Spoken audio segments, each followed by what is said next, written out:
Today, we're embarking on an exciting journey to assemble a Dell Precision 7920.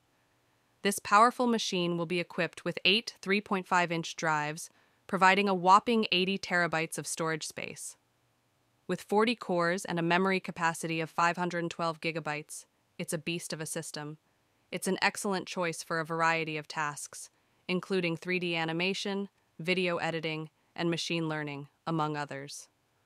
The top center of the system houses several features: a power button, an SD card slot, a USB 3.1 Gen 1 connector, a USB 3.1 Gen 1 Type-C connector with PowerShare, another USB 3.1 Gen 1 Type-C connector, and a universal audio jack. Please note that this specific configuration does not include a DVD drive. Instead, a blank has been installed in its place. Upon removing the front bezel, it's evident that this system is set up with 4 3.5-inch drive slots. The upper 2 slots are designed to support PCIe and NVMe, while the lower 2 are compatible with 2 SATA ports. However, we discovered later that all backplanes needed to be replaced because the top 2 slots were not compatible with SATA hard drives. Let's now shift our focus to the rear of the system. Nestled in the top left corner is a 1400-watt hot plug power supply. The center features a line-out connector, succeeded by a microphone line-in connector, a pair of PS2 connectors, 2 RJ45 gigabit network connections, and a USB 3.1 Gen1. A notable enhancement to this specific system is the inclusion of a 4-slot 3.5-inch backplane. Next, we plan to remove the bezel for a closer examination. Upon removing the rear bezel, it becomes apparent that there's room to install up to 4 3.5-inch hard drives at the back. This specific backplane is compatible with SATA drives and is directly connected to the motherboard using a SAS 12GB cable. However, we haven't yet tested connecting the cable to the RAID card, so its compatibility with the SAS RAID card remains uncertain. We've taken off the system's side cover and also detached the PCIe backplane, as it wasn't compatible with our 10 terabyte SATA Enterprise hard drives. The motherboard's lower section has a SAS connector to which 2 rear backplanes are connected. Dell offers a variety of backplane options, including dual SATA, quad SATA, and dual PCIe NVMe backplanes. The motherboard's upper section features 4 12GB connectors for PCIe drives, while the lower section houses 2 12GB connectors for SATA. This is the original PCIe backplane that we attempted to use with both SATA and SAS hard drives. Unfortunately, the system failed to recognize either type of drive. The LED indicator was flashing yellow, signifying that the drives were not detected. We didn't test it with a RAID card, leading us to the decision to replace this backplane. This is the original dual-drive SATA backplane. We suspect that if this backplane is connected to a SAS card, it might also accommodate SAS hard drives. However, the 12 gigabit cable provided is too short, and we were unable to locate a SAS RAID on the motherboard. Consequently, we had to substitute both of the front backplanes with a quad-drive SATA backplane, given that the motherboard only features 2 connectors that are compatible with SATA hard drives. We proceeded to remove both front backplanes and replace them with a quad-disk backplane. All 4 drives are linked via a single 12 gigabit cable, which we connected to the second SATA port on the motherboard.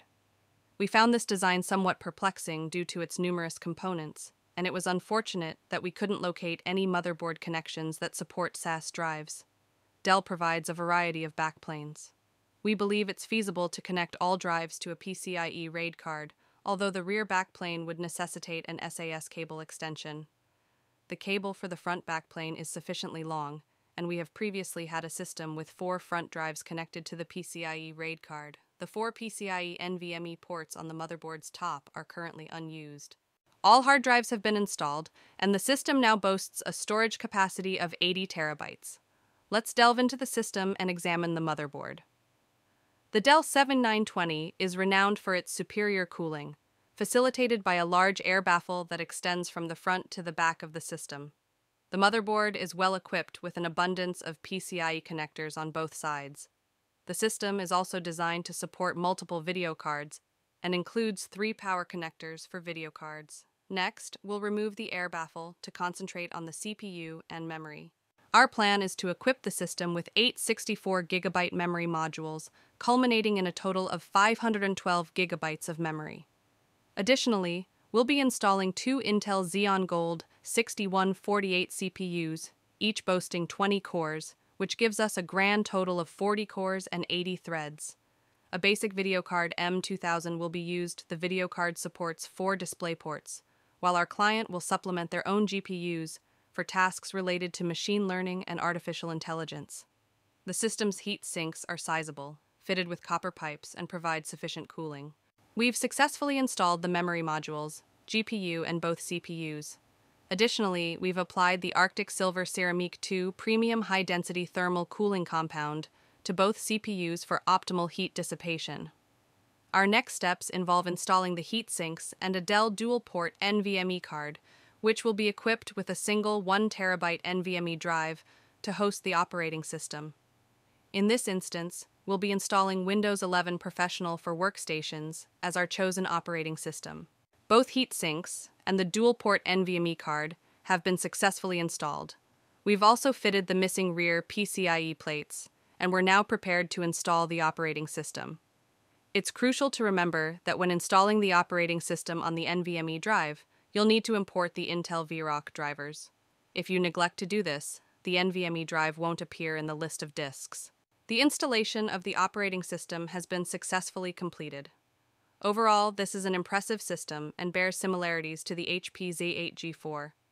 Both systems have their strengths and weaknesses, but they represent the pinnacle of offerings from Dell and HP. These systems are ideal for a home lab, 3D animation, video editing, machine learning, and artificial intelligence. We also have additional videos that delve into the Dell 7920, equipped with 3 RTX 6000 cards, and the HP Z8 G4, fitted with platinum CPUs. Built a